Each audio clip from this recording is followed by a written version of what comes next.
ಒಳಗಡೆ on the floor of the house ಹೇಳಿದ್ದಾರೆ LPG ಯಾವುದೇ ಕೊರತೆ ಉಂಟಾಗಿಲ್ಲ.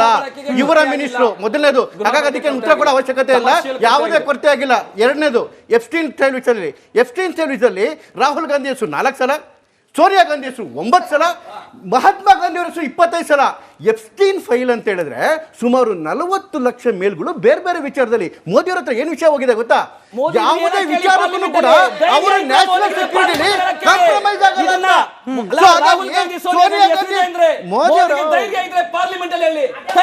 ಸರ್, ಎಪ್ಸ್ಟೀನ್ ಫೈಲ್ಸ್ಗೂ ಭಾರತದಲ್ಲಿ ತೆಗೆದುಕೊಳ್ತಾ ಇರುವ ನಿರ್ಧಾರಕ್ಕೂ ಸಂಬಂಧ ಇದೆಯಾ? ಅದರಲ್ಲೂ ನೇರವಾಗಿ ನಮ್ಮ ಹರ್ದೀಪ್ ಸಿಂಗ್ ಪುರಿ ಅವರು ಕೇಂದ್ರ ಸಚಿವರ ಹೆಸರು ಕೂಡ ಎಪ್ಸ್ಟೀನ್ ಫೈಲ್ಸ್ ಅಲ್ಲಿ ಉಲ್ಲೇಖ ಆಗಿದೆ. ಹಾಗಾಗೇನೆ ಇವಾಗ ಭಾರತದಲ್ಲಿ LPG ವಿಚಾರಕ್ಕೆ ಸಂಬಂಧಪಟ್ಟಂತೆ ಹಾಹಾಕಾರ ಶುರುವಾಗಿದೆ. ಅಂದ್ರೆ ಈ LPG ಹಾಹಾಕಾರಕ್ಕೂ ಎಪ್ಸ್ಟೀನ್ ಫೈಲ್ಸ್ಗೂ ಸಂಬಂಧ ಇರಬಹುದಾ? ಇಲ್ಲ, ನನಗೆ ಆ ಥರ ಭಾರತದ ನಿರ್ಣಯಗಳ ಮೇಲೆ ಎಪ್ಸ್ಟೀನ್ ಫೈಲ್ಸ್ ಈಗ ತಕ್ಷಣಕ್ಕೆ ಯಾವುದೇ ವಿಧವಾದ ಪರಿಣಾಮಗಳು ಬೀಳ್ತಾ ಇಲ್ಲ. ಪ್ರಾಬಬ್ಲಿ ಇಸ್ರೇಲ್ ಆ್ಯಂಡ್ ಅಮೇರಿಕದ ಬಾಂಧವ್ಯದ ಮೇಲೆ ಯಾಕೋ ಡೌಟ್ ಬರುತ್ತೆ. ಬಿಕಾಸ್ ಅಮೇರಿಕ ಏನಕ್ಕೆ ವಾರ್ ಮಾಡ್ತು ಅಂತ ಅವ್ರಿಗೆ ಇವತ್ತವರೆಗೂ ಗೊತ್ತಿಲ್ಲ, ಏನು ಅವ್ರಿಗೆ ತಗೋಬೇಕಾಗಿತ್ತು ಅಂತ ಇವರಿಗೂ ಗೊತ್ತಿಲ್ಲ. Because Epstein was A Mossad, he was an ex-Mossad. He had lot of information regarding the Trump American ಇದ್ರ ಮೇಲೆ. Probably is it the point they are holding Trump? ಅದು ಗೊತ್ತಿಲ್ಲ. ಬಿಕಾಸ್ ಟ್ರಂಪ್ಗೆ ಏನು ಗೊತ್ತಿಲ್ಲ, ಯಾವಾಗ ವಾರ್ ನಿಲ್ಲಿಸ್ಬೇಕು ಗೊತ್ತಾಗ್ತಿಲ್ಲ. ಏನು ಒಂದು ದಿವಸ ವಾರ್ ನಿಂತೋಯ್ತು ಅಂತಾರೆ, ಒಂದು ದಿವಸ ಅಂತಾರೆ. ಏನು ವಿನ್ ಮಾಡಿದ್ರು, ಏನು ಇದು ಮಾಡಿದ್ರು ಯಾರಿಗೂ ಗೊತ್ತಾಗ್ತಾ ಇಲ್ಲ. ಸೊ ಪ್ರಾಬಬ್ಲಿ ಅವರಿಬ್ಬರ ಮಧ್ಯೆ ಏನು ನಡೀತಿದೆಯೋ ನನಗೆ ಗೊತ್ತಿಲ್ಲ. ಬಟ್ ಎಪ್ಸ್ಟೀನ್ ಫೈಲ್ಸ್ ಭಾರತದ ನಿರ್ಣಯಗಳ ಮೇಲಂತೂ ಈ ಸದ್ಯಕ್ಕಂತೂ ಬೀರ್ತಾ ಇಲ್ಲ ಅಂತ ನನ್ನ ಪರ್ಸನಲ್ ಆಗ. ನಮ್ಮ ಸ್ವರ್ಗೀಯ ನಾಯಕರಾದ ಅಟಲ್ ಬಿಹಾರಿ ವಾಜಪೇಯಿ ಅವರು ಒಂದು ಮಾತು ಹೇಳಿದರು, ಈ ಕಾಂಗ್ರೆಸ್ ಅಧಿಕಾರದಲ್ಲಿದ್ದಾಗ ಎಷ್ಟು ಡೇಂಜರಸ್ಸೋ ಅವ್ರು ವಿರೋಧ ಪಕ್ಷದಲ್ಲಿದ್ದಾಗ ಅದಕ್ಕಿಂತ ಮೋಸ್ಟ್ ಡೇಂಜರಸ್ ಅಂತ. ಯಾಕಂದರೆ ಇವ್ರ ನಿಲುವುಗಳೇ ಆ ಥರ ಇದ್ದಾವೆ. ಒಂದು ದೇಶದ ಪರವಾಗಿ ಯಾವುದೇ ನಿಲುವಿಲ್ಲ. ಈಗ ಏನಲ್ಲಿ ನಡೀತಾ ಇರೋದು, ದೇವನಹಳ್ಳಿಲಿ ನಡೆಯೋ ಏರ್ ಶೋನ ಯುದ್ಧ ತಾನೇ ನಡೀತಾ ಇರೋದು. ಆ ಟೈಮಲ್ಲಿ ಪ್ಯಾನಿಕ್ ಮಾಡಬಾರ್ದು ಅಂತ ನೀವೇ ಹೇಳಿದ್ರಿ. ಈಗ ನೀವೇ ಮತ್ತೆ ಪ್ರೊಟೆಸ್ಟ್ ಮಾಡ್ತಾ ಇದ್ದೀರಾ. ಇದು ಹೇಗಿದೆ ಅಂದರೆ ಮಗುನ ಜಿವ್ಟ್ತೀನಿ ಆಮೇಲೆ ತೊಟ್ಲು ನಾನೇ ತೂಗ್ತೀನಿ ಅನ್ನೋ ಥರ ಇದೆ. ಇಲ್ಲಿ ಏನಾಗಿದೆ ಅಂದರೆ ಮೇಡಮ್, ಕಾಂಗ್ರೆಸ್ಸು ಈ ವಿರೋಧ ಪಕ್ಷಗಳನ್ನು ಹೊರತುಪಡಿಸಿ ಭಾರತದ ನಾಗರಿಕರೆಲ್ಲರೂ ಆಡಳಿತ ಪಕ್ಷವಾಗಿ ಕೂತಿದ್ದಾರೆ. ಅದೇ ನರೇಂದ್ರ ಮೋದಿ ಅವರಿಗೆ ಬೆಂಬಲವಾಗಿ ನಿಂತಿದ್ದಾರೆ. ಅದರಿಂದ ಯಾವುದೇ ಕ್ರೈಸಿಸ್ ಆಗಲ್ಲ.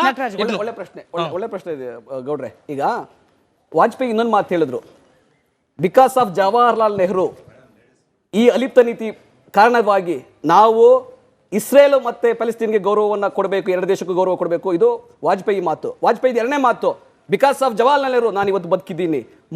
ಮೂರನೇ ಮಾತು, ಯಾವುದೇ ದೇಶ ಅಂತ ಬಂದಾಗ, ದೇಶ ಸಾವರ್ನಿಟಿಯಿಂದ ಬಂದಾಗ ಕಾಂಪ್ರಮೈಸ್ ಆಗಿರೋದು ಇಡೀ ಇತಿಹಾಸದಲ್ಲೇ ಇಲ್ಲ. ಆದರೆ ಮೋದಿ ಮಾತ್ರ ಕಾಂಪ್ರಮೈಸ್ ಆಗಿರೋದು. ಅದಕ್ಕೆ ನಾವು ಪ್ರೊಟೆಸ್ಟ್ ಮಾಡ್ತಾ ಇರೋದು.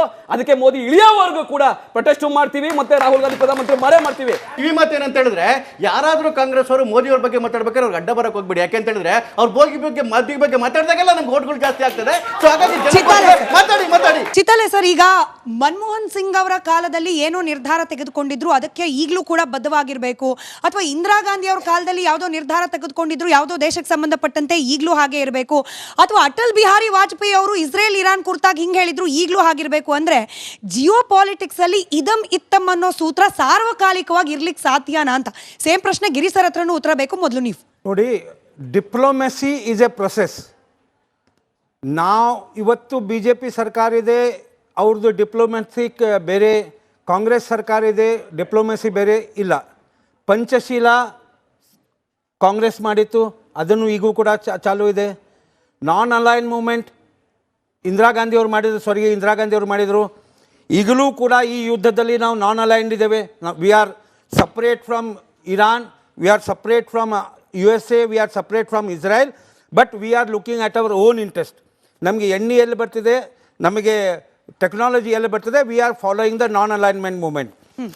ಪರಸ್ಪರ ಸಂಬಂಧಗಳು ಪಾಕಿಸ್ತಾನ್ ಹೊರತುಪಡಿಸಿದರೆ ನಮ್ಮ ಸಂಬಂಧಗಳು ಎಲ್ಲ ಕಂಟ್ರಿಗಳಿಗೂ ಕೂಡ ಚೆನ್ನಾಗಿದೆ. ಆದರೆ ನಮ್ಮ ತಯಾರಿ ಇರಬೇಕು, ನಮ್ಮ ಡಿಫೆನ್ಸ್ ತಯಾರಿ ಇರಬೇಕು. ಇದು ಒಂದೇ ನಮ್ಮ ನಿಲುವಿರೋದ್ರಿಂದ ಡಿಪ್ಲೊಮ್ಯಾಸಿ ಏನು ಕಾಂಗ್ರೆಸ್ ತಂದಿದೆ, ಯಾವಾಗ ಡಾಕ್ಟರ್ ಬಾಬಾ ಸಾಹೇಬ್ ಅಂಬೇಡ್ಕರ್ ಅವರಿಗೆ ಸಂವಿಧಾನ ಕೊಟ್ಟ ಮೇಲೆ 1957ರಲ್ಲಿ ಅದರಲ್ಲಿ ಕೆಲವೊಂದು ಚೇಂಜಸ್ ಆಗಿರ್ಬೋದು. ಅದು ಹೊರತುಪಡಿಸಿದ್ರೆ ಏನು ಕಾಂಗ್ರೆಸ್ಸಿನ ಡಿಪ್ಲೊಮ್ಯಾಟಿಕ್ ನಾರ್ಮ್ಸ್ ಇದ್ದಾವೆ, ರೆಗ್ಯುಲೇಷನ್ಸ್ ಇದ್ದಾವೆ, ಅವು ಕೂಡ ಈ BJP ಸರ್ಕಾರ ಮಾಡ್ತದೆ. ಮುಂದೆ ಮತ್ತೆ ಕಾಂಗ್ರೆಸ್ ಸರ್ಕಾರ ಬರ್ತದೆ, ಇದೇ ಡಿಪ್ಲೊಮ್ಯಾಸಿ ಇರ್ತದೆ ಹೊರತು ಸರ್, ಗಿರೀಶ್ ಡಿಪ್ಲೊಮ್ಯಾಟಿಕ್ ರಿಲೇಷನ್ ಏನು ಚೇಂಜ್ ಆಗಿಲ್ಲ. ಗಿರೀಶ್ ಸರ್, ಯಾವುದೇ ಒಂದು ದೇಶ ಎಲ್ಲಾ ಕಾಲದಲ್ಲೂ ಕೂಡ ಶತ್ರುವಾಗಿ ಅಥವಾ ಮಿತ್ರರಾಗಿ ಇರ್ಲಿಕ್ಕೆ ಸಾಧ್ಯತೆಗಳಿದೆಯಾ? ಇಲ್ಲ, it can change over the geopolitical reasons. First America ನೋಡಿ, ಈ ಕೋಲ್ಡ್ ವಾರ್ ಇದರಲ್ಲಿ America was dead against India, Russia was for India. But ಈಗ ಅಮೇರಿಕಾನು ಎಲ್ಲೋ ಒಂದು ಕಡೆ ಇಂಡಿಯಾ ಪರವಾಗಿ ವಾಲಿದೆ. ಬಾಂಗ್ಲಾದೇಶ್ ವಾಸ್ ಫಾರ್ ಇಂಡಿಯಾ, ಈಗ ಬಾಂಗ್ಲಾದೇಶ್ ಅಗೇನ್ಸ್ಟ್ ಇಂಡಿಯಾ ಇದೆ. ಸೊ ಈ ಥರ geopolitically there might be changes, but policies by and large will remain same by and large. But ನೀವು ಈಗ ಡಿಫೆನ್ಸ್ ಅಂತ ತೊಗೊಂಡ್ರೆ, not that Nehru or Indira Gandhi never contributed ಅಂತ ಅಲ್ಲ. Because even the missile programme ಆಗ ಅಬ್ದುಲ್ ಕಲಾಂ ಅದು ಸ್ಟಾರ್ಟ್ ಆಗಿದ್ದು 1980s, ದಟ್ಸ್ ಬ್ರಹ್ಮೋಸ್ ಸ್ಟಾರ್ಟ್ ಆಗಿದ್ದು ಕಾಂಗ್ರೆಸ್ ಕಾಲದಲ್ಲೇ. ಅದನ್ನು ಸ್ವಲ್ಪ ಈಗ ಸ್ಪೀಡಪ್ ಆಗಿದೆ ಪ್ರೋಸೆಸ್. ಬಿಟ್ಟರೆ they also started, they also had the vision. So I am not condemning Congress or I am not condemning BJP, but they also started satellites, ಅವರು ಸ್ಟಾರ್ಟ್ ಮಾಡಿದ್ರು. ಬಟ್ ಸ್ಯಾಟಿಲೈಟ್ ಲಾಂಚಸ್ ಜಾಸ್ತಿ ಆಗಿದ್ದು 2014ಇಂದ. ಬಟ್ ಸ್ಯಾಟಿಲೈಟೇ ಮಾಡಲೇಬೇಕು ಅಂತ ಆಗ ದೂರದ ವಿಷನ್ ಇತ್ತು ಕಾಂಗ್ರೆಸ್ಗೂ, ಇಲ್ಲ ಅಂತ ನಾನು ಹೇಳಲ್ಲ. So by and large most of the policies remain the same. But diplomacy ಅಂತ ಬಂದಾಗ ಚೇಂಜ್ ಜಿಯೋಪೊಲಿಟಿಕಲಲ್ಲಿ ಏನಿದೆಯೋ ವಾತಾವರಣ ಹಂಗೆ ಚೇಂಜ್ ಮಾಡ್ಕೊಳ್ಳೋದು ಕಂಟ್ರಿ. 2015ರಿಂದ ಸಂಸತ್ನಲ್ಲಿ ಇವರು ಮೋದಿಜಿಯವರು ಯಾವುದೇ ರೀತಿ ಪಾರ್ಟಿಸಿಪೇಟ್ ಮಾಡ್ತಾ ಇಲ್ಲ. ಯಾಕಂತಂದ್ರೆ ಯಾವಾಗ ಅವರು ಪಾರ್ಟಿಸಿಪೇಟ್ ಮಾಡ್ತಾರಂದ್ರೆ ರಾಹುಲ್ ಗಾಂಧಿ ಅವ್ರ ಬಗ್ಗೆ, ಕಾಂಗ್ರೆಸ್ ಬಗ್ಗೆ ಟೀಕೆ ಮಾಡೋದಕ್ಕೆ ಮತ್ತೆ ಕೋಮುಗಿಚ್ಚು ಗಲಭೆಗಳ ಬಗ್ಗೆ ಭಾಷಣ ಮಾಡೋದಕ್ಕೆ ಅವಾಗ ಮಾತ್ರ ಸದನದಲ್ಲಿ ಕಾಣಿಸ್ತಾರೆ. ರಾಹುಲ್ ಗಾಂಧಿ ಅವ್ರು ಕೇಳುವಂತ ಪ್ರಶ್ನೆಗಳು ಮೊದಲೇ ಪ್ರೀವಿಯಸ್ ಆಗಿ ತಗೊಂಡ್ಬಿಡ್ತಾರೆ ಸ್ಪೀಕರು. ಅದಕ್ಕೆ ಆ ಪ್ರಶ್ನೆಗಳು ನಾಳೆ ಮಾತಾಡಬೇಕು ಅಂದಾಗ ಅವತ್ತು ಸದನಕ್ಕೆ ಅಟೆಂಡ್ ಆಗಲ್ಲ. ಒಂದು ಎರಡನೇದೇನಂದ್ರೆ, ಇವತ್ತು ರಷ್ಯಾ ಅಧ್ಯಕ್ಷರು ಟ್ರಂಪ್ಗೆ ಕೌಂಟರ್ ಕೊಡ್ತಾರೆ, ಚೀನಾ ಅಧ್ಯಕ್ಷರು ಟ್ರಂಪ್ಗೆ ಕೌಂಟರ್ ಕೊಡ್ತಾರೆ, ಮತ್ತು ಇರಾನ್ ಅಧ್ಯಕ್ಷರು ಕೌಂಟರ್ ಕೊಡ್ತಾರೆ. ಈ ಥರ ಸುತ್ತಮುತ್ತ ದೇಶಗಳು ಟ್ರಂಪ್ಗೆ ಹುಚ್ಚ ಅನ್ನೋ ಥರ ಬಿಂಬಿಸ್ತಾರೆ. ಮತ್ತು ಭಾರತ ದೇಶದಲ್ಲಿರುವಂಥ ಸ್ವಾಭಿಮಾನದಲ್ಲಿರುವಂಥ ನಮ್ಮ ಪ್ರಧಾನಮಂತ್ರಿ ಇದುವರೆಗೂ ಅವರು ಇದು ಟ್ಯಾಕ್ಸ್ ಏರಿಕೆ ಮಾಡೋವಾಗೂ ಕೌಂಟ್ರ್ ಕೊಡಲ್ಲ. ಈಗ ಗ್ಯಾಸ್ ಪರಿಣಾಮ ಬಿದ್ರೂ ಕೌಂಟ್ರ್ ಕೊಡಲ್ಲ. ದೇಶದ ಮೇಲೆ ಯುದ್ಧ ಮಾಡುವಂಥ ಪರಿಸ್ಥಿತಿಗಳು ಬಂದು ಕೌಂಟ್ರ್ ಕೊಡಲ್ಲ. ಯಾಕೆ ಸರ್? ಇಂಟರ್ನ್ಯಾಷನಲ್ ಡಿಪ್ಲೊಮೆಸಿ ಯಾವ ರೀತಿ ಇರಬೇಕು ಅಂತೇಳಿ ಅದು ಡಿಪ್ಲೊಮೆಟಿಕ್ಗಳ ಚಿಂತನೆ ಒಳಗಡೆಗೆ ಹೋಗುತ್ತೆ. ಹಾಗಾಗಿ ಟ್ರಂಪ್ಗೆ ಯಾವ್ಯಾವ ರೀತಿ ಉತ್ತರ ಕೊಡಬೇಕು ಅಂತೇಳಿ ಮೊದಲು ಭಾರತ ಪಾಕಿಸ್ತಾನ ಯುದ್ಧದೊಳಗಡೆಗೆ ನಮ್ಮ ಸೈನ್ಯನ ಕೊಡ್ತು, prime minister on the floor of the house ಕೊಟ್ಟರು. ಈವನ್ ಇರಾನ್ ಸ್ಯಾಂಕ್ಷನ್ ವಿಚಾರದಲ್ಲೂ ನೋಡಿ, ಇರಾನ್ಗೆ 2021-22ರಲ್ಲಿ ಸ್ಯಾಂಕ್ಷನ್ ಮಾಡಿದಾಗ ಅಕಸ್ಮಾತ್ ಇರಾನ್ ಅವತ್ತು ಬದುಕೊಂಡಿದ್ದು ಅಂತ ಹೇಳಿದ್ರೆ because of 2 countries, India and China. America ತಗೋಬೇಡಿ ಅಂತ ಹೇಳಿದ್ರು ಕೂಡ ಇರಾನಿಂದ ನಾವು ಪರ್ಚೇಸ್ ಮಾಡಿದ್ವಿ, ಬದುಕೊಂಡಿದ್ವಿ ಇವತ್ತು ಇರಾನು, ಚೈನಾ ಕೂಡ ಅದರಿಂದಲೂ ಕೂಡ. ಹಾಗಾಗಿ ಮತ್ತು ಮೂರನೇದು, ಇವ್ರ ಮೇಲೆ ಸ್ಯಾಂಕ್ಷನ್ ಆಗಿದಾಗ, ರಷ್ಯಾ ಮೇಲೆ ಸ್ಯಾಂಕ್ಷನ್ ಆಗಿದಾಗಲೂ ಕೂಡ ನಾವು ಕೇರೇ ಮಾಡಿಲ್ಲ ರೀ. ನಮ್ಮ ಪಾಡಿಗೆ ನಾವು ಅವತ್ತು ತೊಗೊತಾ ಇದ್ವಿ, ಇವತ್ತು ತೊಗೊತಿದ್ವಿ, ಮುಂದೆನೂ ತೊಗೊತೀವಿ. India never care for any one. ಅವ್ರು ಎಷ್ಟಿಟ್ಕೊಂಡು ನಾವ್ಯಾಕೆ ಹೇಳಬೇಕು? ಹೇಳಾಗಿದೆ ಮೂರನೇ ವ್ಯಕ್ತಿ ಟ್ರಂಪ್ ಇರ್ಬೋದು, ಇನ್ನೊಬ್ರು ಇರ್ಬೋದು, ಅವ್ರ ಅಪ್ಪ ಇರ್ಬೋದು. ಆದರೆ ಯಾರ